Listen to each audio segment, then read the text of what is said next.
Social Democrats have decided to call a vote of no confidence in the government in the wake of the latest revelations in the Agrokor case. Details published yesterday of the roll-up loan arrangement secured by Agrokor earlier this year have raised a political storm. The contract appears to grant lenders a great deal of authority over the arrangement and the government-appointed crisis manager. Prime Minister Andrej Plenković and Agrokor's crisis manager Ante Ramljak deny that this is the case and say that the goal was to ensure the company stayed afloat while avoiding putting taxpayers at risk of having to foot the bill. Agrokor's ousted owner, Ivica Todorić, claims the government colluded with predatory investors to reap personal gains. Todorić, who is in hiding and is communicating through a personal blog, is wanted in connection with an investigation by state prosecutor into financial irregularities at Agrokor. In his latest post, he again points to a contract with the Madison Pacific Trust, where he claims much of Agrokor was put up as guarantees and collateral for the loan. The Ministry of Defense received a budget increase this year of 348 million kuna. The armed forces provided essential assistance in the wake of a series of devastating wildfires and floods. The ministry is in talks with the U.S. on the purchase of 2 Black Hawk helicopters. Defense Minister Damir Krstičević identified these points today as major achievements during his first year on the job. He also said modernizing Croatia's jet fighter fleet was one of the country's priorities.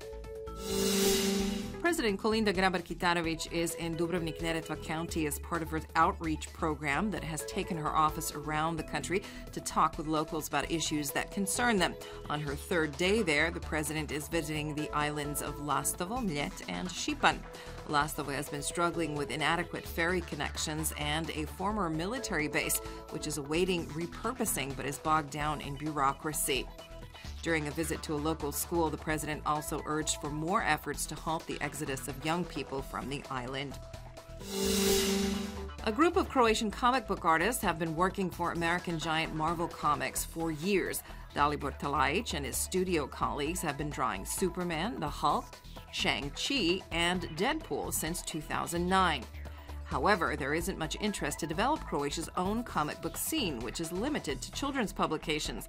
A prominent collector has proposed creating an institution that would nurture and showcase comics.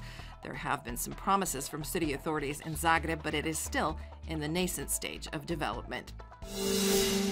Marin Cilic is through to the quarterfinals in Basel after he defeated countryman Borna Ćorić 6-3, 3-6, 6-3.